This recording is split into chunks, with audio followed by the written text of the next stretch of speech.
Aí, tamo vindo, galera. Seja todo mundo bem-vindo, bem-vinda, bem-vinde. Como é que vocês estão hoje? Dando uma olhadinha aqui no chat, a galera já se conversando aí. Ok. Chegamos. Vamos ter um tema bem bacana hoje. Vamos conversar um pouquinho sobre como lidar com pais familiares tóxicos, né? Núcleo familiar, pais no geral, cuidadores, e a gente vai fazer um react hoje no Psicologia ao Vivo, como sempre, mas dessa vez a gente vai estar pegando um vídeo aqui do canal Nós da Questão. Primeira vez que eu estou tendo contato com esse canal, mas confesso que já gostei bastante, quero consumir um pouquinho mais o conteúdo aqui. E foi mandado pelo nosso amigo aqui, o Vitor, ok? Opa, o pessoal tá falando que tá meio baixo o som. Tem mais gente que tá ouvindo baixo? Como é que tá aí a captação? Aqui no meu a quantidade de decibéis está falando que tá normal. Tá até inclusive entrando um pouquinho naquela zona amarela aqui. É... Ah, beleza. Seja bem-vindo, ou bem-vinda, ou bem-vinde. Primeira vez no chat. Beleza. Então, obrigado pelo follow. Espero que você goste bastante aí da nossa live de hoje e fique completamente à vontade para conversar, ok? Opa, acho que a gente vai continuar nesse som aqui, mas espero que consiga resolver aí. É, beleza. Então o negócio é o seguinte: minha editora não gosta muito que eu acabe extrapolando a 1 hora, porque senão dou muito trabalho para ela. Então a gente vai colocar direto a mão na massa. Vou fazer o seguinte: eu já vou ir colocando aqui na nossa imagem, onde é que tá? Janela. Vamos colocar o vídeo. Ah, como lidar com uma família tóxica? Ok, perfeito. Acho que está aparecendo aí para vocês já? Beleza. Então vamos ver. Já vou colocar aqui em tela grande. Vamos colocar até no automático já, mas vamos setar bem certinho em 1080. Eu vou também dessa vez aumentar o desktop áudio, que eu tenho menos 20 decibéis, porque geralmente fica muito baixo para vídeos. Eu geralmente estou usando para as live streams de games, tá certo? Então eu deixo daí o som do jogo mais baixo para o pessoal conseguir me ouvir. Mas eu pretendo pausar toda vez que eu for falar. Então eu vou aumentar para colocar no normal aqui no áudio do desktop. Se ficar muito alto, muito esquisito com relação à minha voz, por favor, podem falar que eu dou uma baixada ou alguma coisa assim, tá certo? Essa segunda só reação que eu estou fazendo a vídeo, se eu não me engano até agora, inclusive o outro também foi passado pelo Vitor ali, que foram duas ótimas contribuições.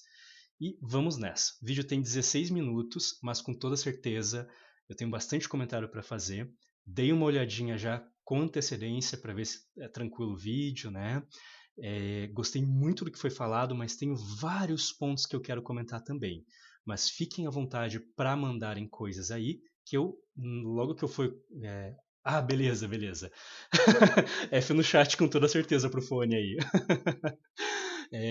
Mas vão conversando aí comigo enquanto vocês quiserem, que eu vou respondendo na medida do possível. Quero tentar trocar essa ideia contigo. Com vocês, né, no geral.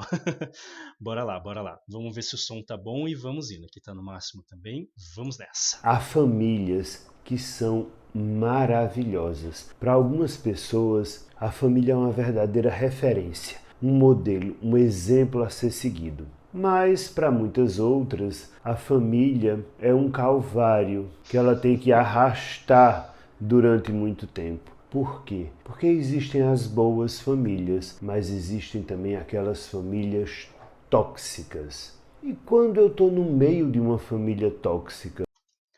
Ok, vamos começar com o primeiro comentário aqui. É, Ele fala mais pra frente no vídeo sobre a ideia da família ser uma coisa de fato um pouco mais flexível. Ele fala da adoção, por exemplo, né? Quebrando aquela ideia bem básica que a gente tem de a família é aquela coisa consanguínea. A primeira coisa que eu quero adicionar aqui é que a própria noção de família que a gente tem é uma noção que não é necessariamente natural a espécie humana, ok? A gente, na verdade, não tem nem tanta evidência assim de que é uma coisa tão antiga. E quando a gente vai para sociedades mais diferentes ao redor do mundo, a gente vai perceber que é um conceito bem construído socialmente, bem construído de modo cultural, dependendo da época e dependendo do lugar. Então, o que define um núcleo familiar é muito específico e muito discutível. Na nossa sociedade recente, a gente tinha a ideia do núcleo familiar como um homem, uma mulher e os seus filhos. Mas convenhamos, a gente mora no Brasil, por exemplo, o próprio conceito de agregado já é um conceito que acaba furando um pouco essa esfera da família clássica. O conceito de agregado não é nem um pouco novo, não foi dos últimos 10 anos, né? Então, essa é a ideia que vai pegando bastante e, de fato, se a gente for ver, tem diversas configurações. Por exemplo, famílias homoafetivas é um exemplo bem recente, mas se a gente for para o passado, muitas das mulheres que a gente tem na Roma antiga, elas não cuidavam dos seus filhos, porque cuidar dos filhos era considerado trabalho de escravo, ou no caso de escravaz, né? Então a gente tem configurações muito diferentes. Mas, aqui como psicólogo, saindo um pouquinho da história, eu confesso que não vou fazer uma crítica ao conceito de família, desde que, óbvio, seja um conceito flexível, de que seja um conceito que dê conta das diferentes realidades, mas a ideia de existir um núcleo familiar é uma das primeiras vezes que talvez eu vou dizer, olha, foi uma criação muito louca da história humana, mas que traz muito mais benefício psicológico do que malefício necessariamente, desde que seja bem trabalhada, como eu falei, né? Se a gente ficar tentando forçar a barra de falar que só existe um tipo de família, cara, você vai colocar uma boa parcela da população em uma situação de muito mal-estar, de muita angústia. Então tem esse problema. E outro problema é exatamente o que ele falou agora. E se a família for tóxica? Mas antes de dar continuidade aqui no vídeo, quando a família não é tóxica, quando a família é uma família saudável, independente da configuração, se é adotado, se é homem, mulher, enfim, toda aquela coisa, né? É, a gente acaba tendo. Desculpa, tô lendo o chat aqui. A gente acaba tendo uma questão assim bem forte de a família de fato acaba sendo muito importante para dar uma referência, principalmente para as crianças mais novas, né? A gente tem ali crianças antes da adolescência, elas têm várias dificuldades físicas e cognitivas muito mais enfraquecidas, então a família e principalmente cuidadores, né? Independente do número de cuidadores, uma mãe solteira, por exemplo, ou mais pessoas, né? Os cuidadores são figuras de referência muito grandes e eles vão ser muito necessários para a gente conseguir ter uma sensação de segurança com relação ao mundo. Os filhos, eles têm uma espécie de imprint, vamos dizer assim. A estratégia de sobrevivência das crianças é perceber rapidamente quem são os cuidadores e depois que eles passam daquela fase inicial que basicamente a criança consegue só chorar para conseguir o que quer, ela começa a aprender que ela precisa fazer, aprender modo de dizer, uma coisa bem instintiva, bem biológica de sobrevivência. Mas ela desenvolve esse pensamento de que é muito necessário grudar num adulto que é visto como cuidador e fazer aquele adulto gostar dele para não ser abandonado. Então, boa parte da experiência da infância é muitas vezes tentar, mesmo que de forma inconsciente, mesmo sem perceber, pegar o jeito de como o cuidador funciona, ok?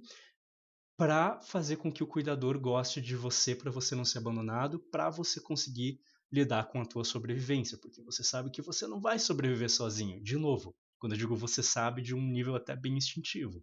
Seja numa sociedade super antiga de caçadores-coletores, você com 9 anos de idade não ia conseguir caçar, por exemplo, com muita qualidade para sobreviver, seja numa sociedade hoje em dia, porque meio que não dá para contratar uma criança por CLT, né?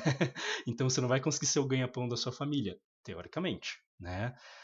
Não estou falando que é uma coisa boa trabalho infantil, não, muito pelo contrário, mas a gente tem essa questão toda aqui, tá certo? É, então, você tem um laço, um vínculo com os seus cuidadores muito forte. Eu poderia falar muito sobre isso, tem uns vídeos lá no meu Instagram, se vocês quiserem saber um pouco mais. Eu falo sobre diversos tipos de estilos parentais, inclusive, quais efeitos isso acaba causando jovens e futuros adultos, né? Mas só queria dizer que, de fato, boa parte do que a gente aprende na nossa relação no núcleo familiar, em especial com os nossos cuidadores, molda muito de como a gente acaba aprendendo a lidar com o restante das pessoas na nossa vida e também com o mundo ao nosso redor. E por isso, justamente, é um tema tão delicado quando a família é tóxica, porque a gente está numa posição de muita vulnerabilidade. E quando a gente está lá no meio, é muito difícil de sair. E é por isso que é muito fácil pessoas de fora, se a gente está vivendo um problema familiar, é muito fácil assim os nossos amigos, né, falarem: "Nossa, mas é só você fazer X, é só você fazer Y". Mas por isso é muito difícil pra gente, porque a gente tem esse aprendizado ao longo da vida de necessidade de sobrevivência, de valorização e várias outras coisas ali. E que às vezes demora para ser um pouco atualizado quando a gente vai para a adolescência e quando a gente vai para a idade adulta, ok? Deixa eu dar uma olhada aqui. A ideia de usar filhos como uma forma de previdência, né? Se não tiver filhos, quem vai cuidar de você no futuro? Caramba! Isso é uma coisa também que eu tenho ouvido cada vez mais, inclusive, dos pais, e tá sobrando cada vez mais para os filhos, porque se tem cada vez menos filhos. Isso tá pesando bastante. E isso é uma forma que eu posso tranquilamente dizer que é uma toxicidade familiar, ok? Gostei muito do exemplo aqui que vocês trouxeram. Vamos lá. O Novo já está trabalhando por isso. Nos Estados Unidos, querendo ou não querendo, a situação também já mudou um pouco com o trabalho infantil. E, de novo, né? Não vou nem entrar nesse mérito hoje, porque senão as críticas vão longe. Mas, vamos lá. Tem o que fazer, porque às vezes você depende economicamente, às vezes você não tem muita opção, mas ainda assim, tem o que fazer? Tem. Detalhe bem rápido, ele trouxe uma questão muito importante. Hoje em dia, a dependência financeira das gerações mais novas, eu não gosto muito dos termos das gerações, eu vou ser bem sincero, tem vários furos de teoria, furos metodológicos nesse conceito de gerações, do tipo millennials e etc. Né? Eu, por exemplo, estaria no finalzinho dos millennials, quase geração Z. Né? Mas assim, tem vários problemas, mas de vez em quando é útil, e eu vou usar aqui a ideia. Né? Se a gente trouxer mais ou menos a geração ali dos millennials, principalmente os millennials mais novos, quanto a geração Z. A geração, acho que é Alpha, né, a nova que estão se falando ultimamente, ainda é muito nova para eu colocar nessa parada, não entrou no mercado de trabalho ainda, mas sim, a geração Z já entrou no mercado de trabalho há um bom tempinho, mas tanto os millennials quanto a geração Z pegaram uma economia muito diferente das dos seus pais. Com 20 e poucos anos, muitas vezes os pais já estavam trabalhando e com o salário eles já conseguiam guardar para um casamento, para juntar, para comprar uma casa, para comprar um carro e tudo mais, e ter uma independência financeira e sair da casa dos pais. Hoje em dia, o acesso à riqueza é muito menor, justamente na faixa dos millennials e da geração Z. As faixas acima, né, desde os baby boomers até a geração X ali, tem um acúmulo gigantesco da riqueza. E pesquisas mostram isso nos Estados Unidos, no Brasil e em vários outros lugares. Então, de fato, muitas vezes a geração que veio antes, a geração dos nossos pais, acaba cobrando muito a gente de: mas você ainda é dependente de mim, por que, que você não vai lá e se vira? Você tem que ser o meu capacho, não sei o quê, você já está enchendo o saco aqui dentro de casa, tá vadiando, não sei o quê. Mas a gente está numa situação completamente diferente econômica, onde a gente está entrando num nível, né, numa época em que boa parte da população vai eternamente pagar aluguel de uma casa e nunca vai comprar uma casa própria, pelo menos se as coisas continuarem assim. Então é uma coisa completamente diferente e, infelizmente, muitos dos pais não atualizaram, não sacaram que isso está diferente e acabam agredindo todo o emocional dos filhos por causa disso, ok? É uma tática muito perversa, mesmo que sem querer, mesmo que venha da ignorância da realidade que nos cerca. Aquela coisa de: você se formou, por que você não conseguiu um trabalho ainda? Gente, hoje em dia a faculdade já nem de longe garante trabalho como era na época dos nossos pais, que muitas vezes estavam passando por um processo de urbanização, né, de muita gente saindo de áreas mais da roça, vamos dizer assim, da zona rural, indo para as cidades, E você ter uma escolaridade a ponto de ter uma faculdade era um diferencial que fazia você ter uma contratação, uma empregabilidade muito mais alta. Hoje em dia é muito diferente, então há uma cobrança muito grande e muito ignóbil da realidade, muito cega à realidade, que mudou muito. E isso pode ser muito tóxico também. E isso coloca a gente numa situação de maior delicadeza e vulnerabilidade para ter que lidar com os pais tóxicos também. Deixa eu ver aqui o que a galera tá falando. É, eu tô com 28 anos e tô morando sozinho há 3 anos, apenas, com a minha esposa, no caso. Mas, eu vou ser bem sincero, eu só consegui fazer isso porque minha mãe acabou cedendo um apartamento aqui que ela tinha alugado, que estava dando muita dor de cabeça para ela. Ela tentou juntar o útil ao agradável e falou: beleza, vocês casam e ficam com o apartamento lá, sabe? Mas se não, ia ser muito mais difícil para mim. Eu tive a sorte de ter acesso a esses recursos, né? Na sua idade eu tinha o dobro da sua idade. Nossa senhora, com toda certeza, né? Na sua época eu tinha. Na sua época, né? Na tua idade eu tinha tal coisa, mas na sua época, meu pai, minha mãe, enfim, as coisas eram muito diferentes. Mas vamos lá, agora vamos entrar de cabeça na parte assim, né? Fiz vários disclaimers sobre um pouquinho sobre como são famílias tóxicas. Tem infinitas possibilidades de ser uma família tóxica, né? De como ser, de como isso se expressa e por que está tão difícil hoje em dia lidar, né? Tanto pelo vínculo de dependência emocional que a gente cria, que é natural do ser humano com relação aos seus cuidadores. De novo, não necessariamente pai e mãe, mas qualquer figura vista como cuidador, que é mais um laço psicológico, né? E hoje em dia a gente tem essa camada de dependência financeira que só está aumentando, tá? Mas como que a gente lida? E, spoiler, sim, tem maneiras. Às vezes não é fácil, mas dá pra gente fazer alguma coisa, tá? Vai depender muito da situação de cada família. Vamos lá, meu cuidador foi o Super Nintendo.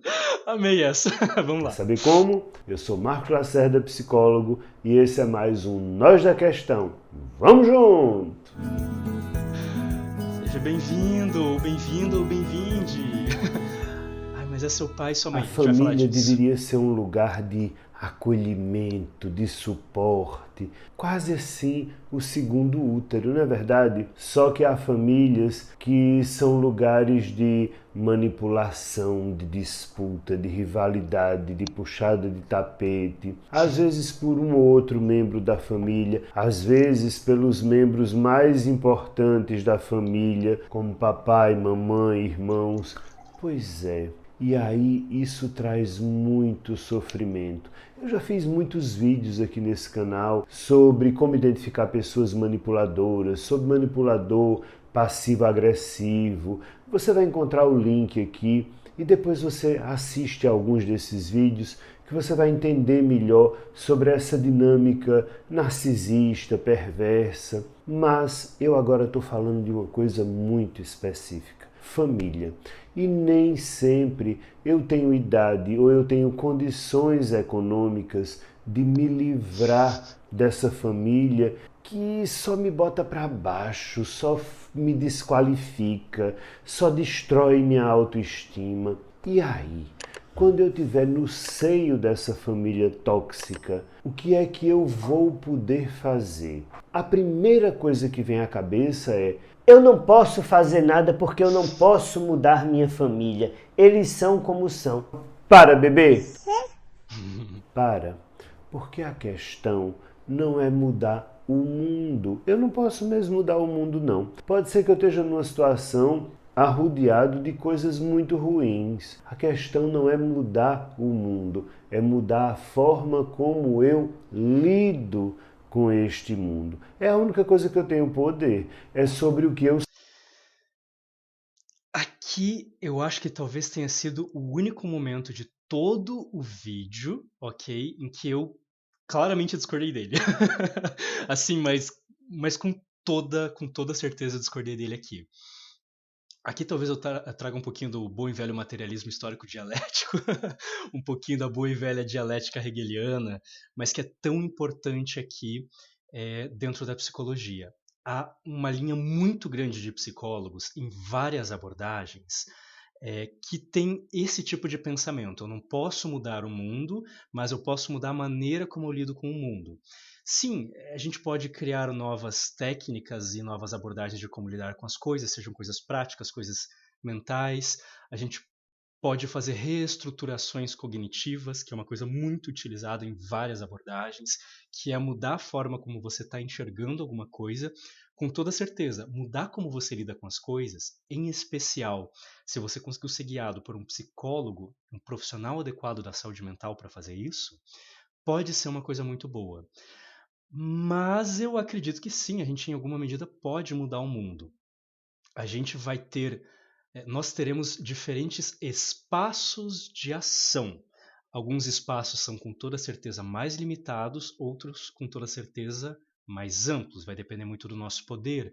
Eu, como trabalho, por exemplo, também com saúde do trabalhador, trabalho muito esse conceito de espaço de ação dentro de empresas, ok? Por exemplo, um gestor vai ter muito mais espaço de ação do que um funcionário que acabou de entrar, mas não quer dizer que algo não pode ser feito. Só que a gente tem que ter clareza do nosso espaço de ação.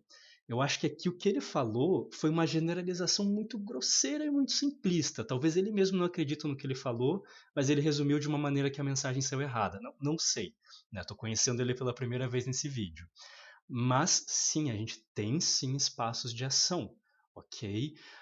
Só que, como a gente está vendo até agora há pouco, às vezes o nosso espaço de ação por todos os tipos de dependência pode ser estupidamente limitado em um núcleo familiar.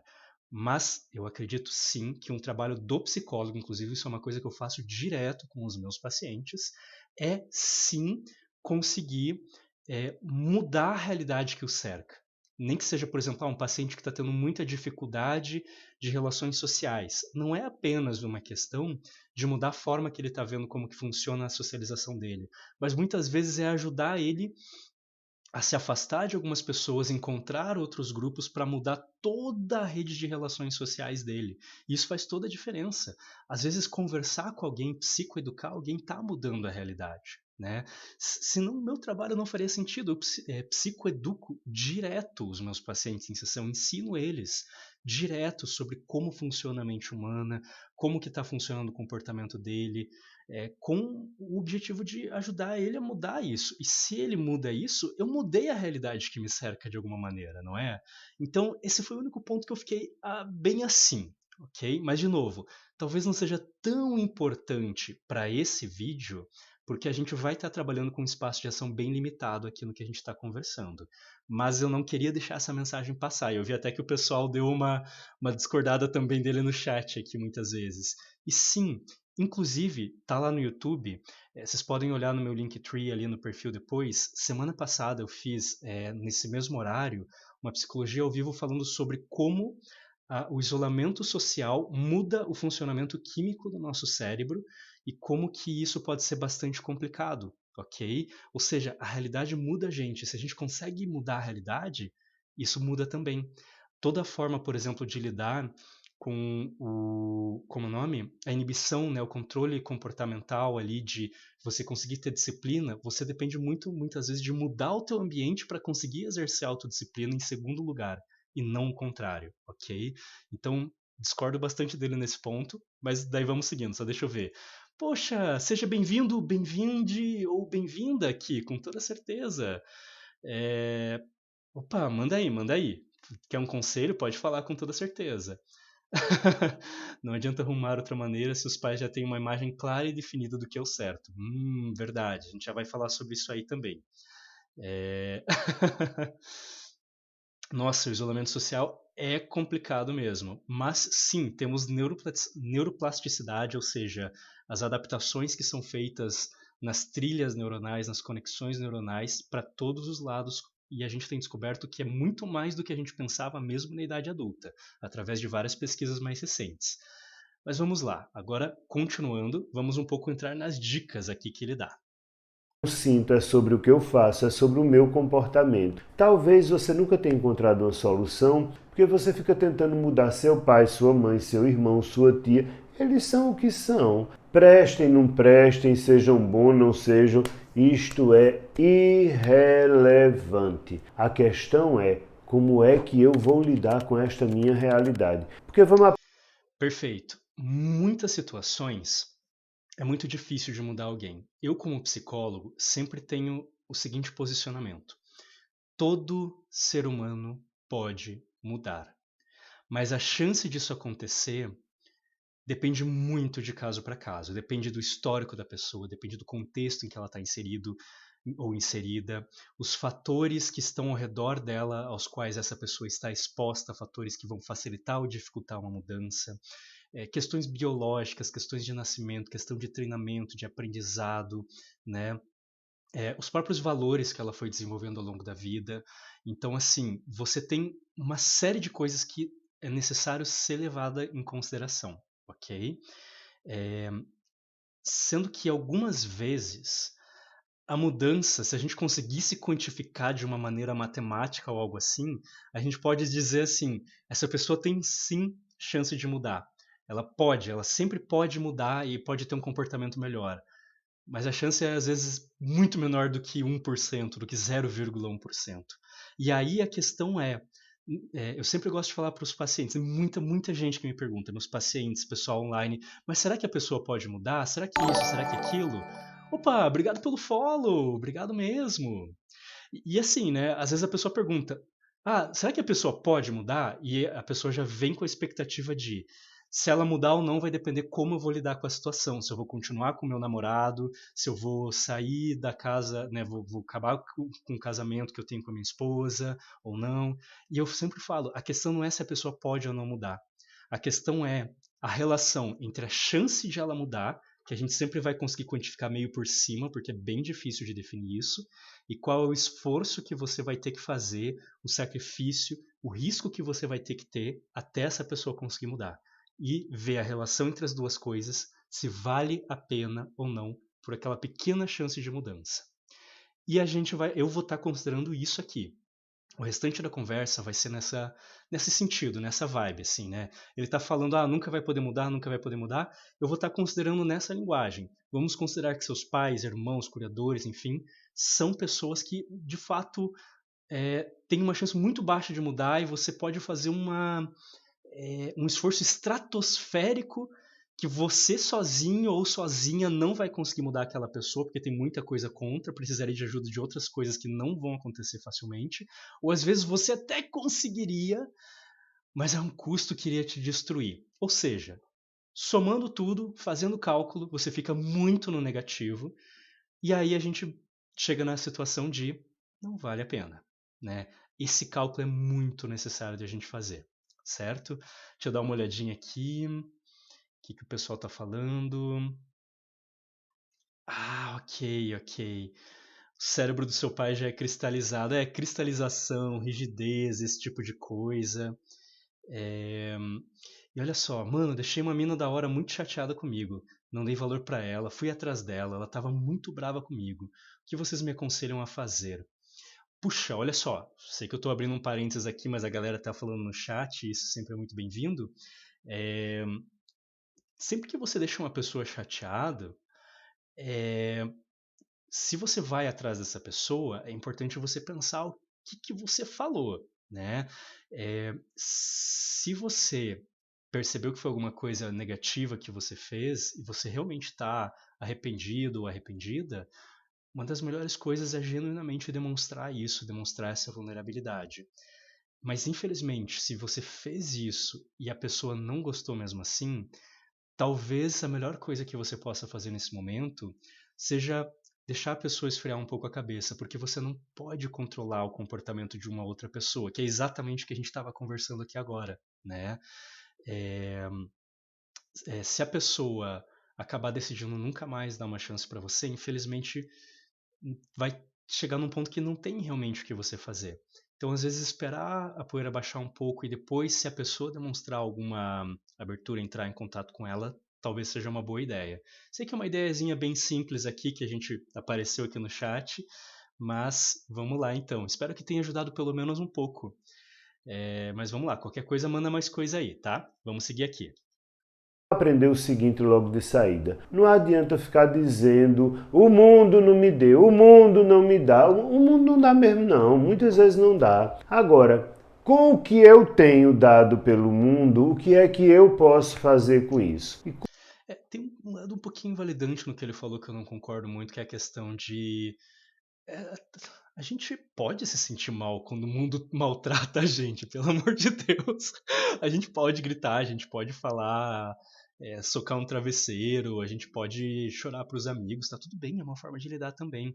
A gente só não pode deixar isso paralisar a gente. E se isso tá paralisando a gente, talvez colocar um psicólogo na parada seja uma boa ideia.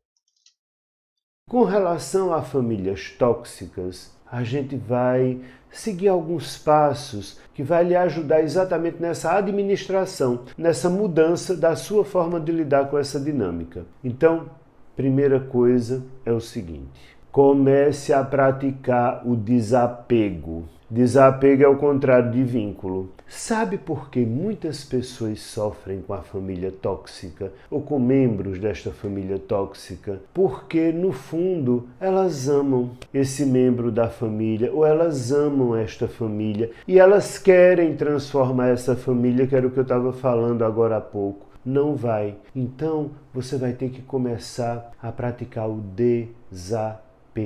Não, o seu pai não vai mudar, ele não vai prestar. Só porque você mereceria, inclusive, que ele prestasse. A mesma coisa com a sua mãe, a mesma coisa com o seu irmão. Não, não vai ser. As pessoas dão o que elas têm para dar, dão o que elas podem dar. O que elas dão é fruto da história de vida delas. E talvez elas tenham uma história de vida muito adoecida. E sim, é o que elas vão fazer com você.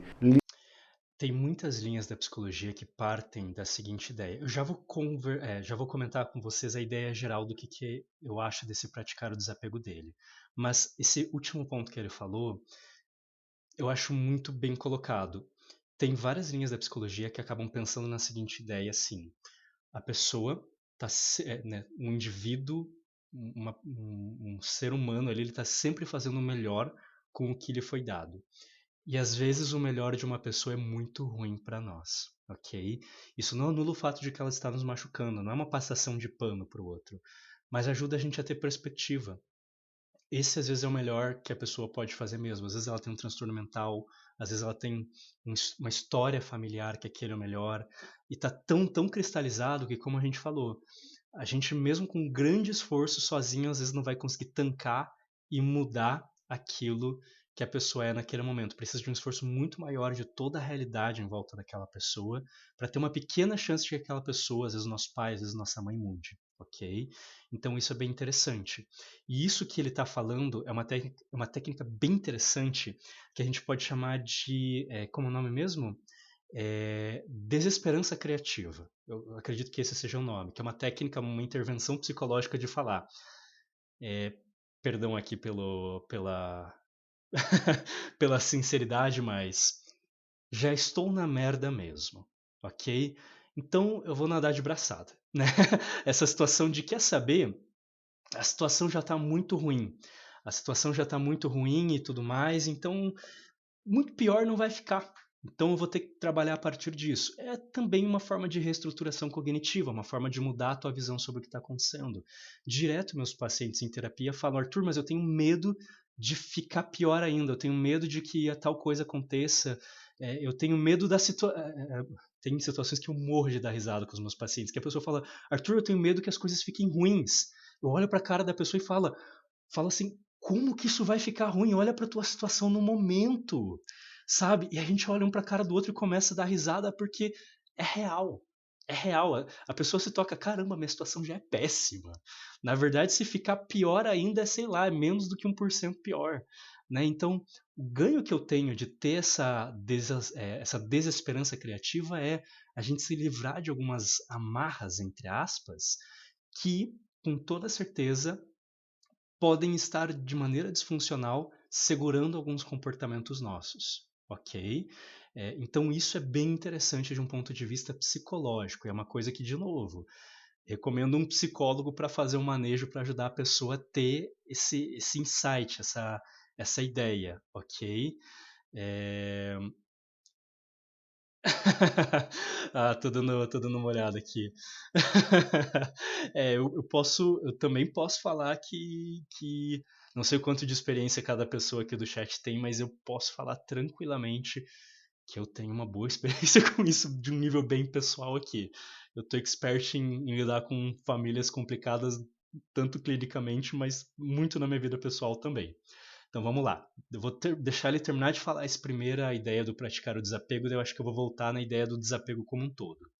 Lhe desqualificar, lhe desvalorizar, porque é o que elas foram a vida inteira. Ou talvez porque você ainda busca o amor dessas pessoas de alguma forma e isso aumenta ainda mais o seu sofrimento. Então vamos começar a exercitar o desapego, ou, se você quiser, em outras palavras, o desmanchar este vínculo. E isso não é externo, não, isso é interno. Na hora em que eu começo a dizer a mim mesmo, essa pessoa é assim, tudo bem, eu não vou ter nunca o amor que eu gostaria de ter, eu não vou ter nunca o suporte que eu gostaria de ter, e eu preciso lidar com esse sofrimento sem estar tão apegado a essa pessoa, começando a entender que essa pessoa me faz mal, essa pessoa me destrói, essa pessoa me rebate. Tá, peraí. Aqui eu tenho que dar uma pausa porque eu não lembrava que ele fazia essa mudança, mas é bem interessante, olha só, a importância de a gente saber neurodesenvolvimento, de a gente saber psicologia evolutiva, de a gente saber é, psicologia do desenvolvimento também. A evolutiva, no caso, é uma coisa mais da espécie humana, e a do desenvolvimento é mais o desenvolvimento psiconeurológico, vamos dizer assim, da criança para jovem, para adulto, né? Quando a gente sabe de tudo isso, o que ele falou, eu acho que fica naquela situação, né? Porque você ainda está buscando o amor dessa pessoa. É complicado porque muita gente fala isso de uma maneira meio julgadora. Não sei se foi o objetivo dele, né? Mas é óbvio que você está buscando o amor de seus pais, mesmo se você tem 60 anos de idade e ainda tem aquele instintozinho lá no fundo. Não é porque você é fraco, não é porque você não superou isso e precisa de mais terapia. É porque de fato é um instinto humano, como eu falei, que é de sobrevivência, é um resquício desenvolvimental que ainda tem muita importância pra gente. Então não é necessariamente uma questão de terapia se você ainda tem um pouquinho dessa vontade de querer satisfazer seus pais, querer que seus pais olhem com orgulho para você. A questão é saber que pelo menos um pouco dessa vontade você sempre vai ter, e isso não é fraqueza ou erro da sua parte, mas saber que tá tudo bem e tentar lidar o máximo possível com a ideia de eu queria, mas eu não vou poder. Que é uma das coisas mais difíceis que tem de fazer, que é saber que tem algo que nunca vai dar certo. E aprender pouco a pouco a ir convivendo com esse pequeno vazio que vai acompanhar a gente para o restante da vida, ok? Então eu queria fazer esse adendo aqui super importante.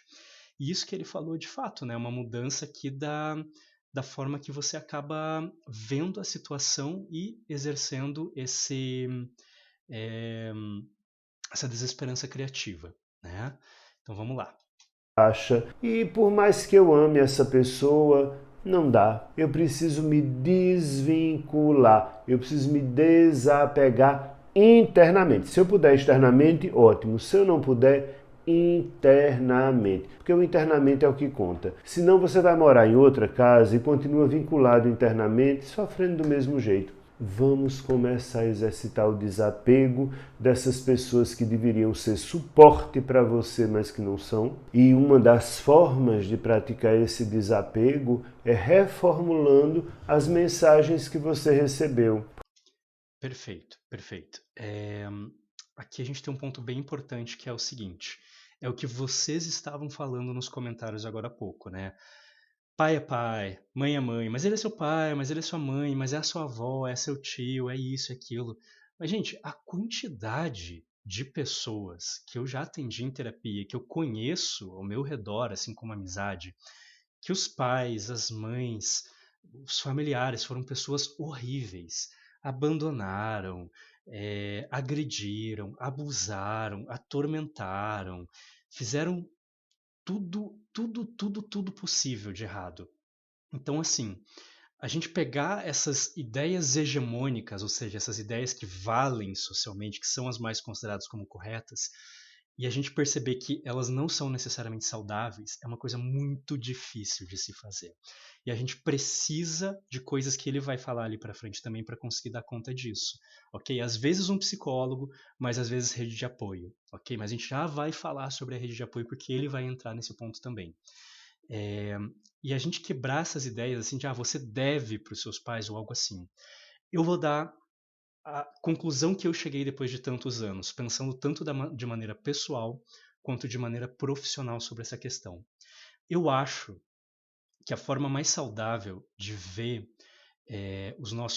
a nossa relação com os nossos pais e mães não é ele te colocou no mundo e por isso você deve a ele, ok?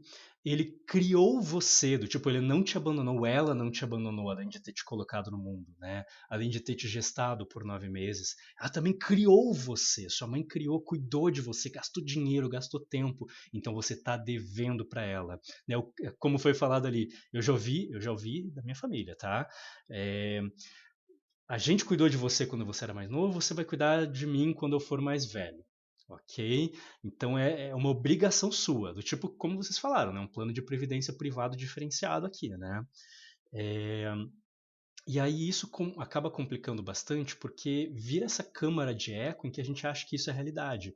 Mas eu prefiro ver da seguinte maneira: se os pais colocaram um filho no mundo, seja porque eles queriam de forma consciente e planejada, ou seja, por um escorregão, entre aspas, que foi sem querer, um acidente, um BOzinho de 9 meses, como eu já ouvi chamarem, né? De qualquer maneira, a responsabilidade é dos pais por terem colocado essa criança no mundo. A criança não escolheu nascer, ela não escolheu aquela família, ok? E os pais cuidarem dessa criança é responsabilidade pelos pais, por querer ou sem querer, ter colocado essa criança no mundo, ok? Então, não, eu não acredito que você deva para os seus pais por eles terem cuidado de você. Na verdade, eu acho que os pais terem cuidado de você é eles pagando o que eles devem por ter te colocado no mundo. E depois disso vocês ficam quites. Entendeu? E aí é o seguinte, mas você tem que ter uma boa relação com os seus pais. Isso eu acho que não se deve. Isso eu acho que se merece ou não se merece. Isso se constrói. Se seus pais foram bons pais e te deram para além do necessário básico para você sobreviver, se eles te confortaram emocionalmente, se eles foram parceiros, se eles cuidaram de você nas tuas necessidades emocionais, ok? Se eles se mostraram confiáveis, se eles se mostraram interessados em você, preocupados com você, se eles te amaram de verdade, para além daquela ideia de não ver você e ver como um capacho, ok? Aí sim você pode sentir a vontade de ter uma relação com eles. A relação é criada, de você sentir que você quer a presença deles, que você quer se dar bem com eles. Mas se isso não foi feito, não existe maneira de vocês criarem uma relação saudável. Você não deve uma relação saudável para os seus pais. Você não deve daí satisfação depois de um tempo, explicar a tua vida pessoal. Você não deve, digamos assim, confiar nos seus pais se eles não mereceram essa confiança, ok? Então isso eu quero deixar bem claro, é a conclusão que eu cheguei depois de anos trabalhando com isso. Eu acho que tentar pensar dessa maneira, apesar de que com toda certeza os nossos pais vão falar o contrário, pode ser uma reestruturação cognitiva bem bacana. Quem não tem rede de apoio faz o quê?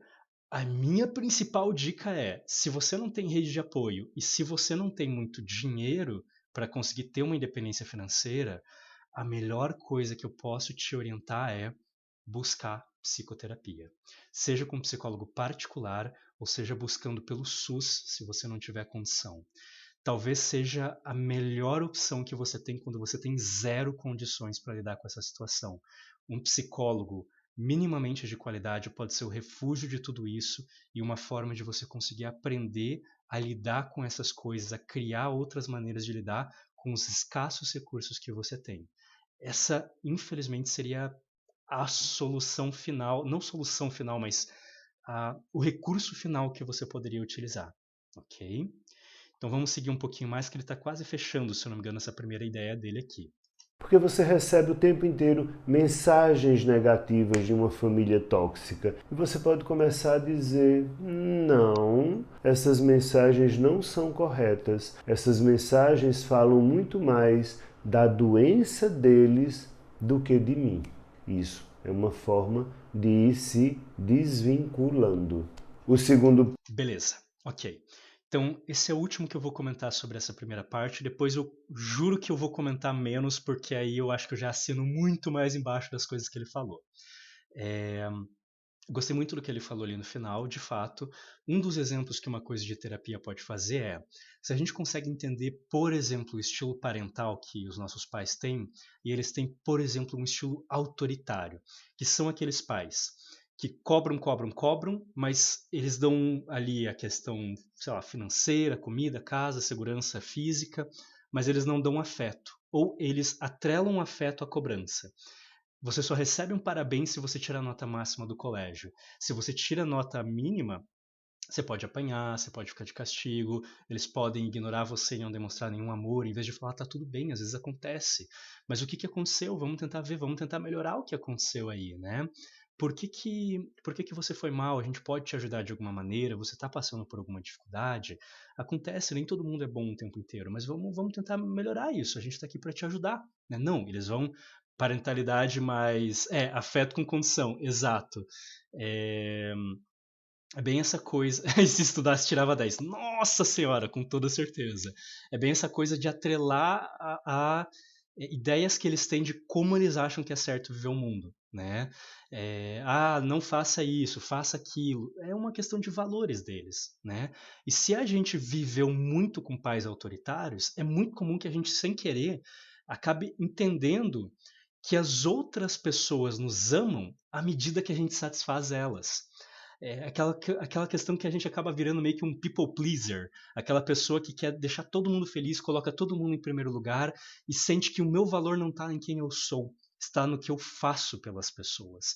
Essa é uma coisa muito comum, uma mensagem muito comum de pais tóxicos, de pais bastante abusivos, de pais controladores, de pais bastante autoritários. E a gente perceber e quebrar isso é uma coisa muito importante para a gente conseguir chegar no que ele falou ali, que é praticar o desapego. Só que aqui eu vou só fazer um adendo em tudo que ele falou, que é, eu não acredito que praticar o desapego seja uma ação. Esse é o problema. Eu vejo o praticar o desapego em uma categoria completamente diferente. E eu acho que você falar pratique o desapego vai só deixar uma pessoa muito ansiosa. Porque, pô, como é que eu pratico o desapego? Eu não estou conseguindo me desapegar. Não, pratique o desapego. Não é assim, ok? É, digamos assim, é tipo você chegar para uma pessoa e falar, fique forte, né? Fique musculoso. E a pessoa vai falar, tá, eu tô tentando mentalizar aqui ficar musculoso. Não é assim que se fica musculoso.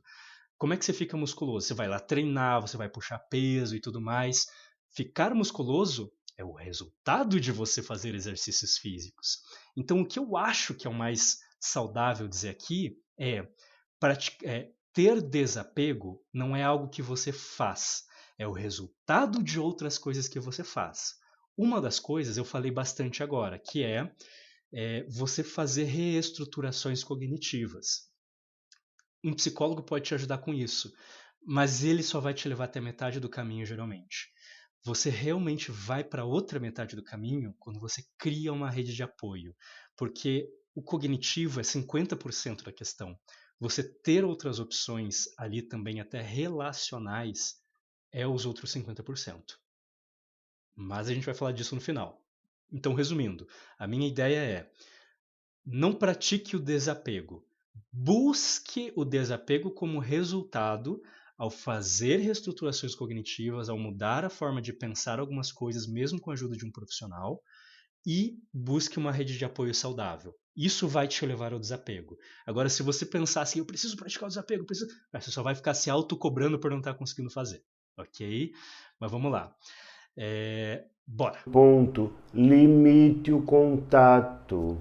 Ah, mas eu não posso, a gente mora na mesma casa. Mora. Mas se você está assistindo esse canal, você não é uma criança. Você é um adulto, no mínimo, uma adolescente.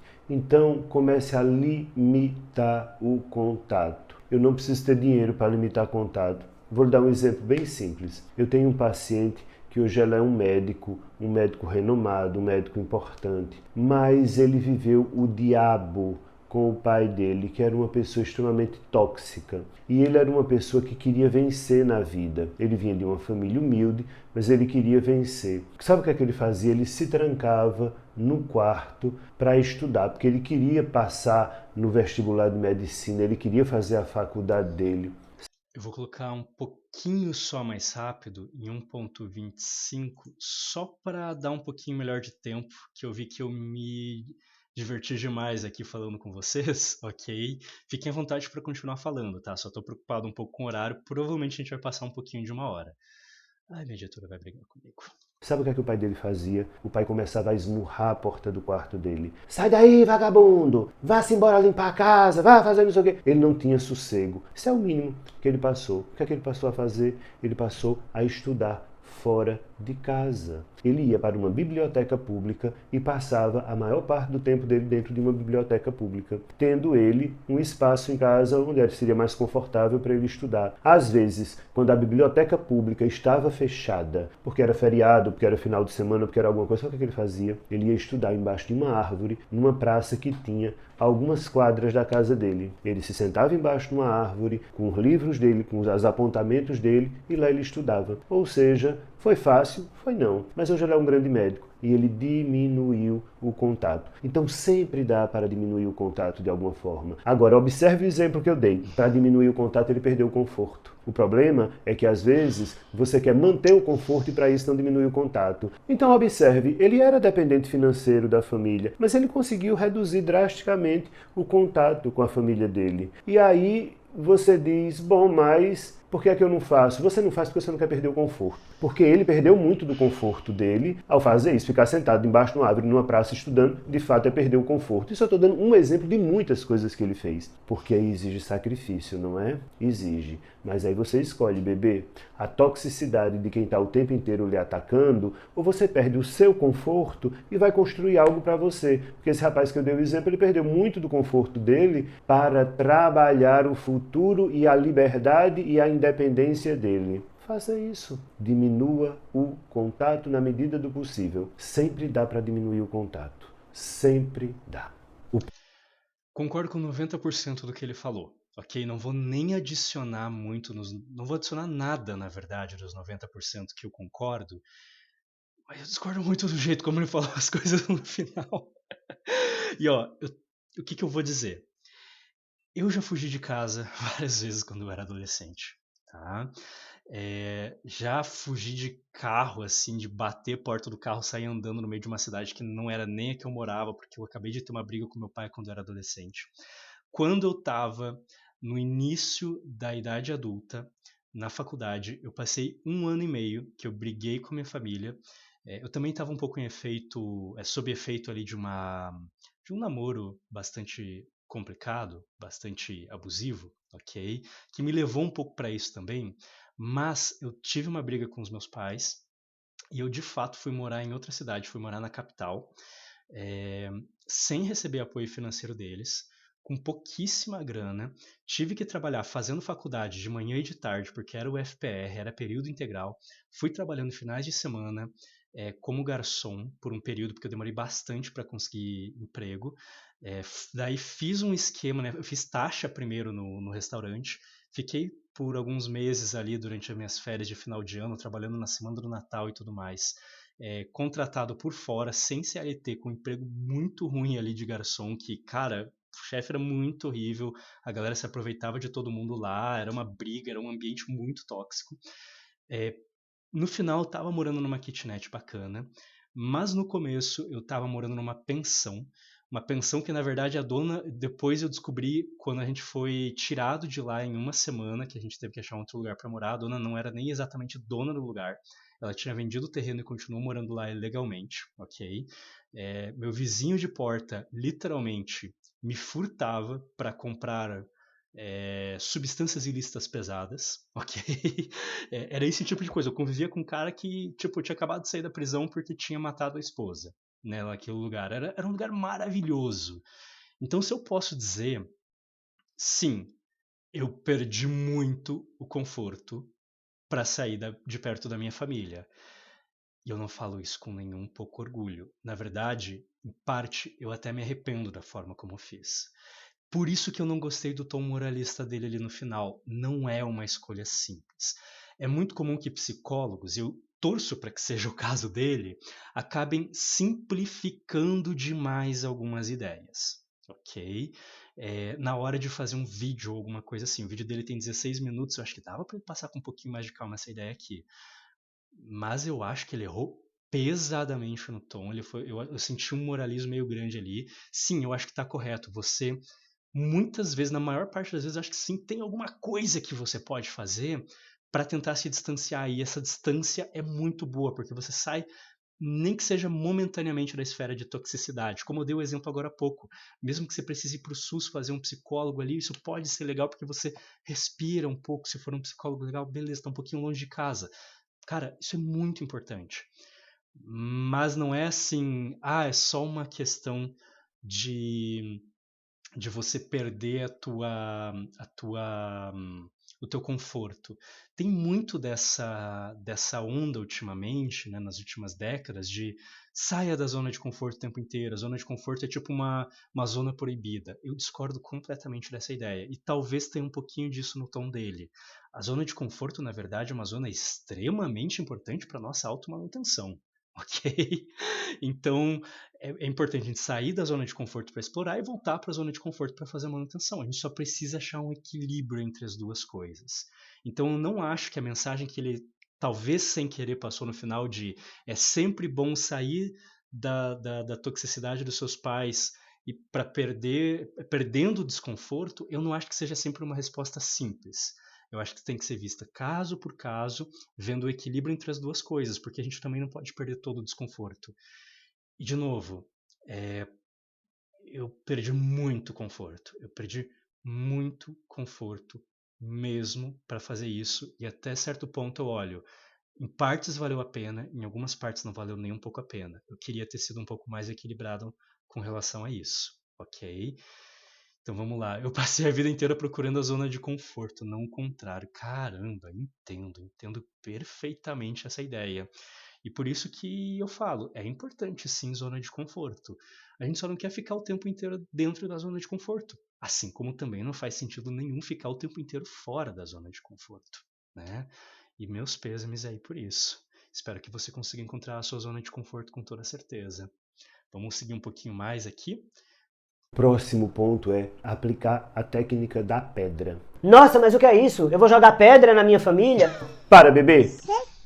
Para, não é isso. A técnica da pedra não é você jogar pedra nos outros, é você virar uma pedra. E eu posso perfeitamente me imaginar uma pedra. O que é que acontece se eu disser um monte de desaforos a uma pedra? Nada. É uma pedra. A pedra simplesmente vai ignorar todos aqueles desaforos. Aliás, nem ignorar, a pedra não vai nem sentir. Então, que tal você virar uma pedra que ignora, que não reage? Você é uma pedra. Então você precisa se vestir internamente de pedra e começar a receber essas coisas como uma pedra recebe. Você pode dizer o que quiser a uma pedra. Se você der um murro numa pedra, vai doer sua mão. A pedra não sente nada. Isso quer dizer que você não vai sentir? Não. Quer dizer que você não vai demonstrar que sentiu. Quer dizer que você Essa distinção é bem importante, tá, pessoal? não vai demonstrar que se importou. Quer dizer que você não vai permitir que as pessoas tóxicas que lhe cercam percebam que o que elas fazem tem alguma repercussão em você. Pode ter a repercussão que for, mas a ideia é que elas precisam começar a acreditar que façam elas o que fizerem, nada lhe afeta, porque você é uma pedra. E na hora que você passar essa ideia, o outro começa a diminuir a toxicidade, porque para eu ser tóxico com alguém, eu preciso ter o quê? O retorno, o feedback. Ninguém fica agredindo uma pedra. Por quê? Porque é inútil, porque a pedra é inerte, porque a pedra não sente. Na hora que você passar a ideia de que nada daquilo representa nada para você, de que não faz nenhum sentido, de que a pessoa está gastando a agressividade dela em vão, porque aquilo sequer entra em você. Agora, seja plateia para você ver, seja uma esponja, demonstre sua irritabilidade, demonstre que nada disso é aceitável, que aí você entrou no jogo, você caiu na armadilha. Agora, na hora em que tudo parecer absolutamente indiferente para você, aí você vai poder ficar em paz, porque a toxicidade diminui. Então, vire pedra. Perfeito. Super concordo com ele nesse ponto. Eu vou fazer só algumas adições, ok? De fato, Você não precisa ser necessariamente uma pedra. Às vezes ser pedra é difícil. Vamos brincar com uma metáfora? Às vezes, se você quiser, seja água, ok?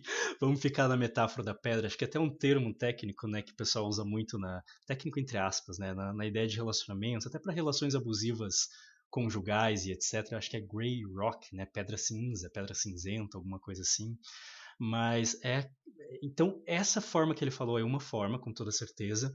Uma outra forma é, é a questão assim de concordar com a pessoa, sabe? Só que concordar, nem que seja no fundo, de uma maneira irônica. Não precisa demonstrar que você está sendo irônico. Isso pode deixar a pessoa com mais raiva. Mas no fundo você sabe que é irônico.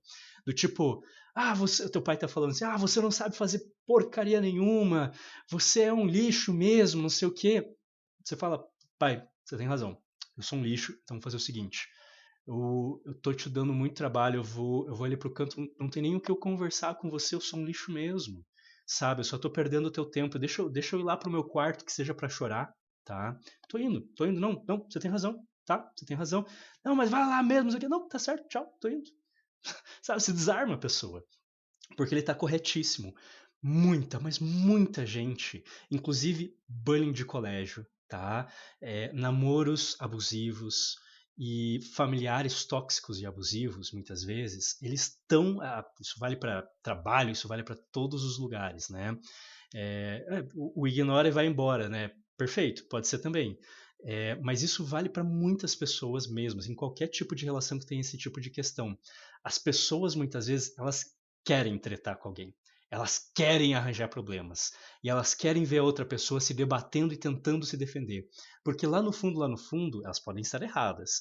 Mas lá no fundo, elas sabem que elas são superiores. Elas sabem que se você se debater, elas vão sair ganhando, porque elas sabem que elas gritam mais alto. Elas sabem que elas conhecem um repertório muito maior de palavrões, ok? E vai ser bonitinho ver você ali, sabe? Então, se você tenta rebater, boa parte das vezes, a menos que você tenha poder sobre a pessoa, em relações familiares geralmente não é assim. Se você é o filho, o outro tem mais poder sobre você, mas se você é o chefe da pessoa, né, isso pode mudar, mas não é o caso em relações familiares. Então, exceto isso, você geralmente vai reforçar o comportamento da outra pessoa se você tentar brigar com ela também. Ela vai querer fazer mais isso com você. Mas se você, vamos dizer, brinca de ser pedra, brinca de ser água, fala, não, não, é isso mesmo. Ou fala, não. Às vezes eu falo para os meus pacientes, assim, eu tinha um paciente lá que tinha uma situação semelhante e resolveu dessa maneira. E pegou a família inteira, sabe? Pegou, assim, 6, 7 pessoas ali que ficaram, não, pega teu prato e sai da mesa. Vou comer lá no quarto, sabe? Tipo, não precisa falar nada, só pega e sai. Entende? É uma coisa, assim, bem complicada mesmo, né? É... Realmente, né? Grita mais alto, pô, não vai funcionar. Então, o que que acontece? Quando a gente trabalha com psicologia familiar, que é uma coisa que eu não trabalho, quero deixar bem claro, mas então o que que rola? A gente sabe que determinados núcleos familiares eles funcionam como sistemas, né? Muitas vezes esses núcleos familiares. Desculpa, eu tô vendo um pouco aqui que tá divertida a conversa as conversas aí. Uma hora vocês estavam fofos, agora tá divertido. É, Mas os núcleos familiares, eles funcionam muito como sistemas, e a gente estuda muito isso na própria terapia familiar, né, na psicologia familiar, e acontece muito de uma dinâmica muito comum ocorrer, que é um membro da família ser uma espécie de lixão. Tudo é culpa de um membro específico da família. Isso é uma tática muito comum, porque daí a família inteira cria uma maneira de lidar com os próprios problemas que em vez de cada um exercer a autorresponsabilidade que vem de uma autocrítica, uma autorreflexão, ninguém precisa fazer isso e tudo é culpa do fulano, do filho mais velho, do filho do meio, do filho mais novo, tudo é culpa daquela pessoa. E daí é muito comum que aquela pessoa desenvolva problemas mentais, desenvolva uma depressão, desenvolva alguma coisa assim, e daí fala, nossa, veja, é culpa da pessoa porque ela é depressiva, né? Pô, tinha que ter uma pessoa com um transtorno mental na família mesmo, né? Na verdade, boa parte da responsabilidade pelo aparecimento daquele transtorno mental vem da restante da família. Mas a família usa isso e inverte ainda por cima. É o lixão emocional da família. Em vez de cada um precisar se resolver de um jeito saudável, ou resolver a própria vida de um jeito saudável, aquela pessoa vai ser um lixão. E eu te digo uma coisa, é muito difícil, sem muito apoio externo, conseguir mudar essa dinâmica familiar. Então, tentar fazer essas estratégias meio que de fuga ali, sem ficar dando palco para a pessoa, pode ser bem interessante, ok? Vamos ver aqui. Lixão, pois é, paciente identificado. Você vira ovelha negra sem fazer nada. Por quê? Porque o funcionamento da família depende do fato de você ser uma ovelha negra. Se você sai, geralmente quando você sai, a família se desestrutura de um jeito, porque sem querer o fato de você ter sido elegido contra a sua vontade como um lixão emocional é o que mantém aquela família unida. E muitas vezes sem querer a gente compra esse espaço, a gente compra esse papel, né? E isso é bem, bem difícil. Um quarto ponto para você lidar com famílias Vamos lá. tóxicas é crie uma rede de apoio. É preciso que a gente entenda o seguinte: sabe qual é a grande dificuldade da gente se livrar de família tóxica? É porque, no final das contas, a gente se sente culpado ou culpada. É muito ruim, é muito difícil a gente assumir pra gente mesmo que tem raiva do pai ou da mãe, que odeia o irmão, que quer que aquela avó cruel morra ou desapareça. Assumir esse tipo de coisa é muito difícil, porque a gente é socialmente ensinado que esse tipo de sentimento a gente não pode ter, menos ainda pela família. Como assim? Você está odiando alguém? Não pode. Pois é, mas o problema é que o mesmo tanto que a gente ama, é o mesmo tanto que a gente odeia. E a gente precisa se dar o direito dessa humanidade. E quando eu estou dizendo criar redes de apoio, é porque a família necessariamente não é a nossa família sanguínea. Muitas vezes nós encontramos ou construímos. Se livrar dessa sensação de responsabilidade, principalmente quando você virou esse lixão, é muito importante. Quero deixar bem claro isso, tá? De novo, isso é uma coisa que pode ser trabalhado pelo meio da psicoterapia, mas como a gente vai ver também pela rede de apoio. E é importante saber que você pode sentir muita raiva de alguém, odiar a pessoa por determinados motivos. E mesmo assim, muitas vezes ter amor por aquela pessoa. E sentir pena de você não ter uma relação melhor com ela. E sentir dó pelo que a pessoa está fazendo com ela mesma. Por estar perdendo um filho, uma filha, pelas próprias ações. Você pode sentir tudo isso junto e misturado. Às vezes é só raiva mesmo. Às vezes você odeia, tá? Mas às vezes é tudo junto e misturado. E uma coisa não precisa anular a outra. Você não precisa ter vergonha ainda por cima, em cima de tudo isso, porque você sente uma coisa normal chamada ambivalência. A gente pode adorar uma pessoa por um motivo e odiar por outro. As referências que a gente tem de vida, é sempre bom a gente exercer essa capacidade de autocrítica, de reflexão, que é: eu gosto daquela pessoa porque ela me inspira desse jeito, mas essa outra coisa que ela fez eu não compactuo com isso. É preciso com todo mundo, inclusive com membros da nossa família, inclusive com cuidadores como pai e mãe, ok?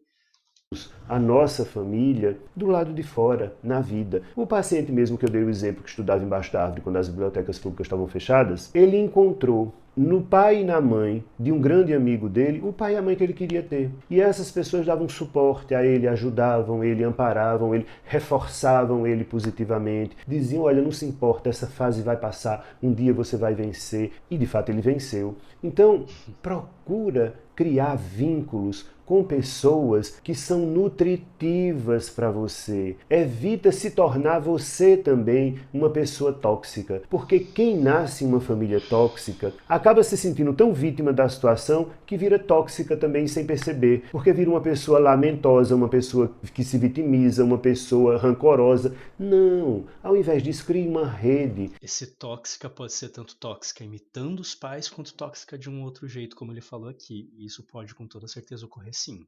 De apoio. E sim, é difícil separar esse tipo de coisa. Por isso que eu falo, não é uma coisa que vai ser um toque assim de um segundo. É um trabalho constante. E daí eu já vou entrar na questão de rede de apoio também, de como a rede de apoio ajuda com isso. Mas como eu falei, boa parte das vezes, quando a coisa está muito enraizada dentro de nós, precisa de um profissional para conseguir ajudar a separar essas coisas todas aí, ok? Porque se não precisasse, se fosse fácil, a gente fazia por conta. Não funciona assim. São necessárias muitas condições para isso funcionar, ok?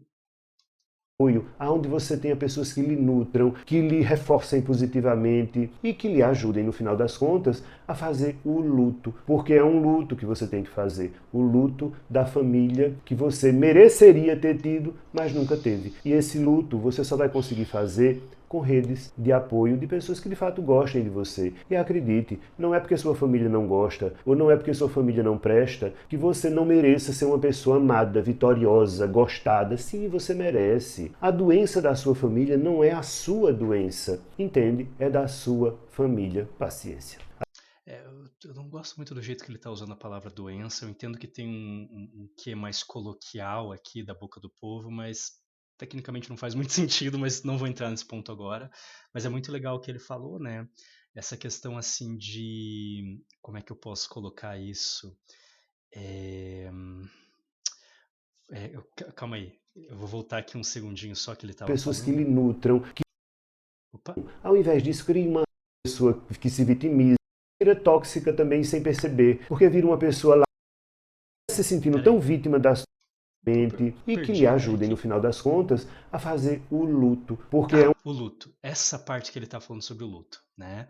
Isso aqui é super importante porque a gente tem noção de luto só quando parece que morre alguém. Mas na verdade o luto ele pode ser de várias coisas e o processo é muito parecido. Pode ser do término de um relacionamento, né? Um término a gente vivencia um luto. Pode ser a perda de uma oportunidade, como por exemplo, você fez uma entrevista de um emprego que você queria muito e você descobriu que não passou, ou o vestibular, por exemplo. Você perdeu uma oportunidade. Você tinha projetado um negócio lá para frente que não vai ocorrer. Você já tinha investido emocionalmente naquilo. Isso é uma forma de vivenciar luto. E a gente sim, a gente pode vivenciar um luto por uma coisa que nunca aconteceu, mas que você achava que podia ter acontecido. E quando a gente se toca que aquilo de fato não vai acontecer em condições normais de temperatura, altitude, pressão e etc., a gente vivencia um luto também, por algo que talvez nunca tenha chegado perto de acontecer. Então é importante a gente chegar nesse ponto e deixar isso rolar também, é um processo vivo. Deixa eu avançar um pouquinho aqui. porque sua família não presta, que você não mereça ser uma pessoa amada, vitoriosa, gostada. Sim, Vou você repetir essa parte. merece. A doença da sua família não é a sua doença, entende? É da sua família. Paciência. A gente não nasce sempre na família que queria, ou repito, que mereceria ter nascido. Mas a gente pode buscar pessoas que vão nos dar isso. Em outras palavras, a gente pode fazer o caminho inverso. Família não adota criança, eu posso adotar uma família. Adorei. Essa família da qual eu nasci não é a minha família. Eu vou adotar uma família e passo a amar esta família como sendo a minha e ser amado por essa família também. Posso adotar amigos, que esses amigos vão se tornar irmãos. Eu posso adotar tanta coisa na minha vida, de bom ou de ruim. Aí é com você. Então, no final das contas, o que eu quero que você compreenda é que, em meio a uma família tóxica, pare de reclamar, porque, por mais mal que alguém me faça, por pior que a vida seja comigo, a minha luta, o meu maior inimigo, sempre será eu comigo mesmo. Pense nisso. Tchau! De novo, existe um termo bem crítico dentro da psicologia porque ele acabou de falar. Eu só não gostei dessa ideia final. Cara, pra mim, reclamar é uma coisa muito importante da vida. Ok? O que ele está falando é o que a gente, dentro da psicologia, os próprios psicólogos usam para criticar outras pessoas, que é um termo que a gente chama de psicologização. A gente está psicologizando o problema. É a ideia de, não, todo problema está aqui dentro da cabeça, sabe? E ele usou alguns termos até do behaviorismo, que eu não sei qual que é exatamente a abordagem dele, né? Eu trabalho com PBE, que é práticas baseadas em evidências, trabalho principalmente ali com TCC, com behaviorismo de terceira onda, coisas desse gênero, né? E o que acontece? Eu não gostei muito dessa ideia da psicologização dele. Geralmente vai trazer um resultado mediano com vários efeitos colaterais. O melhor o que acontece? É a gente trabalhar com o todo, né? Pensar que a mudança de perspectiva é parte disso. Mas agora vamos entrar só nessa questão. Terminou o vídeo, mas eu quero falar sobre a questão final, que é muito chave e que eu acho que vai até ajudar um pouco aí a galera que está nos comentários falando, Arthur, mas isso e aquilo. Então, rede de apoio, um conceito psicologicamente muito importante, ok? A rede de apoio ela é um feedback ambiental, uma devolutiva ambiental extremamente importante. O que é rede de apoio. É o grupo de pessoas com as quais você tem relacionamentos íntimos. Arthur, mas você está pedindo para eu ter um poliamor? Não, não, calma. Não é um relacionamento aberto, não é no sentido assim romântico. Estou falando relacionamentos emocionalmente íntimos. Relacionamentos emocionalmente íntimos são aqueles que eu gosto de definir como sendo relacionamentos em que a gente tem um grande grau de confiança, de familiaridade com a outra pessoa, um grau assim de confiança e segurança que a gente pode se mostrar na nossa vulnerabilidade emocional para outra pessoa. Porque a gente sabe que ela vai ser um ombro amigo, ela pode às vezes não dar uma dica prática de como resolver as coisas, mas a gente vai conseguir com toda certeza lidar um pouco melhor ali, porque a pessoa vai acolher, vai ouvir, ok? E a gente vai poder se sentir amado e se sentir acolhido, se sentir validado pela outra pessoa. Ela não vai vir julgando a gente com pedras na mão. E a gente vai perceber que a outra pessoa está lá por nós, ela se preocupa conosco. E tudo que eu acabei de falar é vice-versa também, porque a gente também vai fazer essas coisas pela outra pessoa.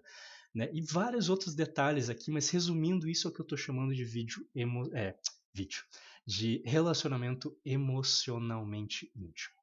Então, a rede de apoio são os relacionamentos emocionalmente íntimos saudáveis que a gente tem. É muito bom quando a gente tem relacionamentos íntimos saudáveis no nosso núcleo familiar, com as nossas relações familiares. Mas quando a gente não tem, a gente vai precisar buscar fora. E como que a gente faz isso? Já explico. É difícil, principalmente para quem tem uma família, é difícil buscar esse tipo de coisa. Mas eu cheguei até aqui a anotar, né, coisas que ter uma rede de apoio legal fora da família ajuda para a gente conseguir lidar com a família, principalmente quando a gente não tem muito dinheiro para independência, para sair muito desse núcleo familiar. Mostrar para a gente que existem outras opções, que tudo que a gente aprendeu não necessariamente está certo, seja coisas que a gente ouviu socialmente sobre você tem que amar o seu pai, tem que amar a sua mãe, ou até coisas que seus pais falaram sobre você. Uma coisa é falar isso com o seu psicólogo, isso é meio caminho andado. Mas se você não tiver outras pessoas importantes na sua vida dando essa mesma mensagem, não, fulano, você presta, fulana, você é inteligente, fulano, você é esforçado, fulana, você é uma pessoa que as outras pessoas gostam de estar ao redor e conversar. Não é só o seu psicólogo. O psicólogo ajudar você a compreender isso só vai te levar até a metade do caminho. Mas, genuinamente, você ter amigos que façam isso, pessoas queridas que façam isso, aí a gente vai começar a acreditar. Porque se só o psicólogo fala isso, a gente vai ficar com aquela sensação de o psicólogo está falando isso só para me agradar, porque eu estou pagando para ele, ele quer que eu volte no outro dia. Né? Mas quando várias outras pessoas importantes para nós falam isso pra gente, cara, a gente começa até a acreditar no nosso psicólogo, o que é uma loucura. Né? Mas o psicólogo às vezes pode ajudar a gente a se preparar para ouvir isso de outras pessoas também. Então, um trabalho em conjunto é o psicólogo e é os amigos da pessoa, sabe? Outra coisa, ajudar a gente a perceber que aquilo que a nossa família não faz não é normal. Às vezes a gente nasceu no núcleo familiar e naturalizou aquilo. E isso é extremamente perigoso, ok? Ser essa rede de apoio com toda certeza vai te dar acolhimento, vai te ajudar a ter esse porto seguro, quando na verdade o teu porto seguro que deveria existir, que é a família, na verdade é a tempestade. Então, ser esse teu porto seguro com toda certeza vai ajudar, te dá esperança de que as coisas podem ser diferentes, porque se a gente está até o pescoço numa situação, a gente não consegue ter qualquer expectativa de mudança, o prognóstico vai ser sempre negativo, ok? Te valorizar por quem você ajudar você a reinterpretar as coisas e sim, ajudar você às vezes na prática a pensar como com criatividade sair daquela situação, utilizando os recursos que você tem, coisa que o psicólogo também pode fazer. Ali no exemplo que o cara usou, eu gostei muito do exemplo do médico. Ele foi um pouquinho moralista no final? Foi. Mas o exemplo do médico foi muito bom. O cara usou os recursos que ele tinha. Só que às vezes a gente não está treinado para perceber aqueles recursos. E às vezes a gente descobre recursos que nem sabia que tinha. E o olhar de outras pessoas, um psicólogo ou da nossa rede de apoio, pode ajudar muito a gente a perceber esses recursos e criar maneiras de utilizar esses recursos aqui. Além disso, eles podem te oferecer ajudas práticas. Né? Então você, por exemplo, uma vez que eu fugi de casa, eu passei uma noite ali, um dia inteiro na casa de um amigo. sabe? Foi uma fugida de um dia e pouco. Eu fui na casa de um amigo, eu cheguei assim, literalmente, com quase nada na casa dele e falei, o Marco, vou falar até o nome dele, o Marco provavelmente não vai ver isso aqui, mas Marco, posso passar um dia na sua casa? Eu literalmente fiz isso, ok? Então, às vezes, eles ajudam até de maneira prática, gente. Certo? Deixa eu só dar uma olhada aqui no que vocês estão falando, que os comentários estão pegando fogo, pelo que eu estou vendo aqui. Daí eu já falo a parte final, que é como. Como que a gente consegue desenvolver essa rede de apoio. Assim, isso dá um vídeo inteiro, tá? Isso dá uma live inteira, mas eu quero dar uma dica para quem especificamente tem familiares tóxicos, ok? É, das mães narcisistas. Olha, ele tem um vídeo das mães narcisistas que eu acho que a gente pode falar da próxima vez, inclusive. Tá bom? Eu posso fazer um react da próxima vez com toda certeza. É, a gente tem que confirmar que não tá louco, né? Porque a nossa família muitas vezes faz aquele gaslighting e faz a gente sentir que tá louco, né? Que é normal e tudo mais. E daí, principalmente, se a gente é uma pessoa, se nós somos pessoas que estamos há muito tempo sendo muito queridos, compreensivos da nossa família, nós temos aquela posição quase que de cuidador dos nossos cuidadores. Caramba, quando a gente começa a se rebelar é o caos na Terra. Ah, porque você nunca foi assim, não sei o quê, você tá estragado agora, você foi pro mau caminho. Cara, isso é muito difícil. É que minha memória era ruim, né? A gente pode acreditar de fato que a nossa memória era ruim mesmo. Se a pessoa usa o gaslighting, isso tá corretíssimo, né? Você vira um saco de pancada sem ter como escapar, né? Nossa, vocês estão dando aqui umas histórias cabulosas, mas super verdadeiras. Eu posso dizer, é, a minha família não foi a mais tóxica do mundo, não, mas teve várias situações ali que foram bem complicadas, e principalmente de um dos membros da minha família. Por sorte, não eram os dois, tá? Dos meus cuidadores. Se fosse os dois naquele nível, cara, o negócio ia ser 1000 vezes pior pro meu lado. Por sorte, era mais um. Ok. Eu não vou desconfiar da minha própria memória. Cara, esse momento foi importante aí, com toda certeza. Expectativa é a mãe da desgraça. Nossa, e expectativa de mãe também pode ser uma desgraça. Olha, mudando um pouco a frase aqui. é, não tira palavrão, mas muitas vezes tá setado para 18 ou mais aqui a minha live. Mas o que acontece? Opa, vamos lá. Tem várias dicas. Eu poderia falar várias horas sobre como fazer rede de apoio, mas eu vou me focar em um ponto que é muito comum de a gente acabar tendo muito problema quando a gente está tentando sair de um núcleo familiar tóxico. Por quê? Geralmente, núcleos familiares tóxicos, principalmente aqueles em que nós somos, digamos assim, treinados dentro de um estilo parental autoritário, ocorre muito o seguinte: os nossos pais treinam a gente para colocar o nosso valor em pensar assim que o nosso valor está naquilo que nós fazemos pelos outros e não um valor intrínseco que é nosso, que eu sou uma pessoa legal, que meus gostos são válidos, que as coisas que eu gosto são legais, que meus pensamentos, meu jeito de ser é uma coisa importante, né? Não, a gente fica muito na dependência de o outro dizer que a gente é importante ou não, dependendo do que a gente entrega para ele, que foi o que eu estava falando ali antes. E aí, quando a gente vai buscar muitas vezes ali as amizades, a gente acaba virando uma espécie de camaleãozinho social, aquele people pleaser que eu estava falando. A gente quer agradar os outros e a gente se molda demais, tentando agradar muito, fazer bem para outra pessoa, fazer o outro gostar de nós. E aí, o que acontece? A gente, sem querer, acaba entrando numa das maiores armadilhas que impede a gente de criar uma rede de apoio bacana e genuína, que é você já vê qualquer pessoa que você pode agradar, né, uma pessoa que te dê um pouco de atenção, e você gruda nessa pessoa, parece aquele bicho preguiça na perna, assim, da pessoa, na panturrilha, sabe?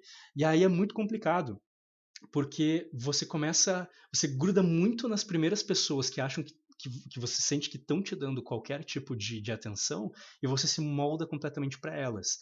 E você sempre vai se sentir um pouco de um impostor, sempre naquela sensação de insegurança de realmente eu não tenho valor por mim mesmo. Parece que é aquela profecia que se autocumpre. Porque se você fizer algo você já criou toda uma persona para lidar com aquelas pessoas que você está tentando agradar, que você acha que fazem parte da tua rede de apoio. E você realmente, se você pisa um pouco fora da linha daquela persona, daquela máscara que você criou, ok? De fato, eles vão ficar estranhando você e você vai se sentir, nossa, realmente eu sou errado mesmo. Melhor eu voltar para minha máscara. Meu papai e minha mamãe estavam certos. Né? E você acaba fazendo esse tipo de problema. Você acaba sem querer entrando numa armadilha que se retroalimenta e você sem querer entra nessa situação, nesse ciclo em que você acaba, como é que eu posso dizer, sem querer provando de maneira errada essa profecia dos seus pais, né? E aí o que que acontece? Como é que você quebra isso? Claro, de novo, muitas vezes um psicólogo pode ajudar muito você a ter essa mudança de pensamento para conseguir quebrar isso. Mas a chave muitas vezes está no seguinte, é perceber que você tem um número máximo de slots, de caixinhas, vamos dizer assim, de espaços na sua vida que você consegue ter de amizades, ok? Algumas pessoas vão ter uma amizade, duas, três, algumas pessoas conseguem fazer uma boa manutenção de qualidade, sei lá, 5 amizades, 10 amizades. Só que se você preencher todos esses slots, todas essas caixinhas, esses espaços, com pessoas que você está mantendo elas perto só por causa da persona, isso vai ser uma coisa bem complicada porque você não vai dar oportunidades de encontrar e se relacionar com pessoas que gostem de você por quem você é, diferentemente das pessoas que você colocou naqueles slots. Então, uma atitude muito difícil de fazer, que exige muito ensaio, muitas vezes, um trabalho para fazer isso com calma, com cuidado. Um psicólogo pode ajudar você a fazer isso de uma maneira menos arriscada, mas é a ideia de tentar pensar assim: eu preciso começar a liberar um pouco desses slots, o que vai me deixar muito desamparado no início. Então, por isso que eu falei, às vezes um psicólogo pode te ajudar com algumas técnicas para lidar com esse desamparo inicial, mas você começar a se afastar de algumas pessoas que você sente que que elas só gostam de você por causa da máscara que você criou, porque você faz elas felizes, porque você se esforça por elas e muitas vezes elas não percebem o quanto que você se esforça, ok? E aí você é, tem essa situação assim que você libera esses slots e você deixa as pessoas passando por esses slots. Você encontra uma pessoa, encontra outra, e várias pessoas vão continuar não gostando de você por quem você é. Quase como se fosse um Tinder, vamos dizer assim. Vai direita, direita, direita, esquerda, esquerda, direita. Você vai indo, as pessoas vão passando para a esquerda para você, porque não tá batendo o teu estilo. Mas vai chegar uma hora que porque você liberou aquele slot, vai passar uma pessoa que vai travar naquele slot, que vai realmente gostar de você por quem você é. Ok? E aquela pessoa, agora sim, aquela pessoa tá ali, é realmente uma rede de apoio. Mas se você não destravar esse espaço, você nunca vai dar oportunidade dessas pessoas chegarem, você vai ficar nesse ciclo vicioso dessa profecia que se autocumpre. Você não precisa fazer isso com todas as pessoas, com todos os slots. Se você tem 3 slots, vai com calma, faz isso com um slot, depois faz isso com outro, depois que você já conseguiu uma pessoa, e vai mudando até você conseguir criar essa rede de apoio. E aí, na prática, você vai conseguir mudar aquele pensamento de: olha, tem pessoas que gostam de mim por quem eu sou, do jeito que eu sou, com os meus gostos, pessoas que têm o meu perfil, o meu povo, ok? E você finalmente vai conseguir provar, papai e mamãe, vocês estavam errados, ok? Então, é uma coisa bem difícil de se fazer e bem demorada, ok? Mas essa é a dica que eu queria passar hoje, principalmente para quem foi muito mal treinado por pais tóxicos. Deixa eu dar uma olhadinha aqui o que vocês falaram, mas eu já estou na hora de finalizar aí a live, tá bom? Vamos lá, vamos lá. Só não quero deixar a galera no vácuo. Falando do overshare aqui, você tem pacientes que têm psicose barra esquizofrenia? Meu trabalho foi bem limitado com relação a isso, ok? Sim, com psicose com toda certeza, porque psicose não é necessariamente esquizofrenia, o transtorno esquizofrênico é algo mais completo. Psicose é muito mais um estado ou um sintoma. Você pode ter até depressão com sintomas psicóticos, né? Então, já atendi, por exemplo, acho que 5 ou 6 pessoas que tinham depressão com sintoma psicótico, inclusive, né? Mas esquizofrenia em específico eu nunca atendi. Inclusive, se aparecesse alguém especificamente com esquizofrenia, como eu não sou muito especialista nisso, é um quadro de difícil manejo, eu preferiria passar para um colega, no caso eu tenho até uma colega em mente, que é especialista, que fez até mestrado nisso, ok?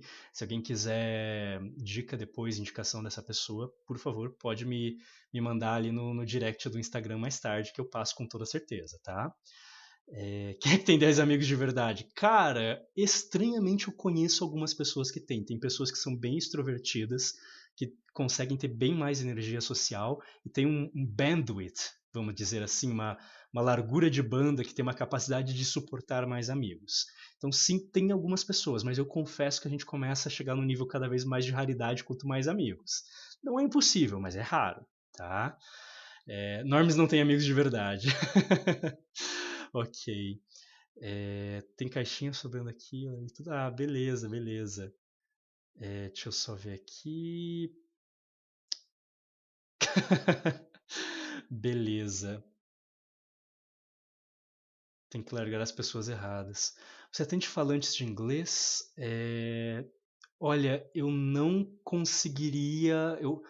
Eu entendo muito bem inglês, com toda certeza, mas eu tenho pouca prática de fala. Então, o meu. Como é que eu posso dizer assim? A minha pronúncia não é necessariamente muito boa. Geralmente, quando eu falo com pessoas falantes inglês, elas dizem que é boa, mas eu duvido muito, ok? Eu sou o cara que acha que as pessoas estão tentando me agradar, né? You sell yourself short. Não.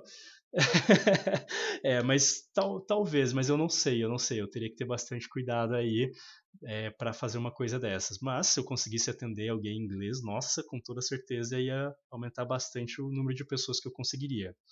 Mas que eu conseguiria atender no caso. Mas pessoal, é... gostei muito, gostei muito. É, Vamos continuar essa conversa depois ali pelo direct ou pelo Whats, tá bom? Mas olha, eu queria demais agradecer a presença de vocês mesmo.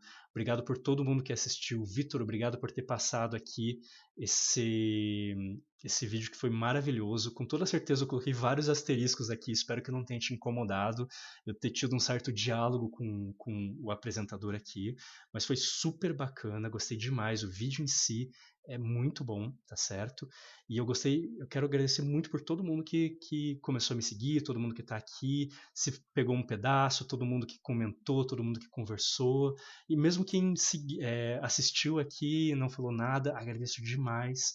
Eu só tô aqui por vocês, não tô aqui para ficar falando para as paredes, não. Muito obrigado pela participação de todos, tá bom? É... Beleza, olha, eu quero desejar um grande abraço aí para vocês e uma ótima semana. Espero que eu tenha ajudado a começar a segunda-feira, a semana de vocês com o pé direito aí, tá? Um grande abraço e Setox 6. Depois a gente continua essa conversa com toda certeza, tá bom? Um abração.